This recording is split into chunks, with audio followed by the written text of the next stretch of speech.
Семейде елес көрінді. Ассалаумағалейкум құрметті тыңдаушылар, күннің соңғы жаңалықтарынан хабардар болу үшін каналымызға жазылуды ұмытпаңыздар. Семей тұрғындарын жерасты өткелінде қорқытқан елес қыз жауапкершілікке тартылды. Жексенбі күні кешке қаланың жерасты өткелінің бірінде 22 жастағы семей тұрғыны елес костюмін киіп, қала тұрғындарын қорқытқан еді.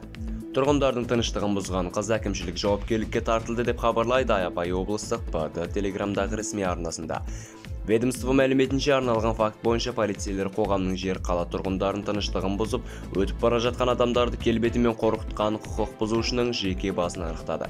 Оған қатысты әкімшілік құқық бұзушылық туралы кодексінің 434 бабы 1 бөлімі бойынша құқық бұзушылық жасаған үшін материал жинады. Сот қаулысымен қыз кінәлі деп табылып, 69 мың теңге айыппұл түрінде әкімшілік жауапкершілікке тартылды делінген хабарламада. Абай облысының полиция департаменті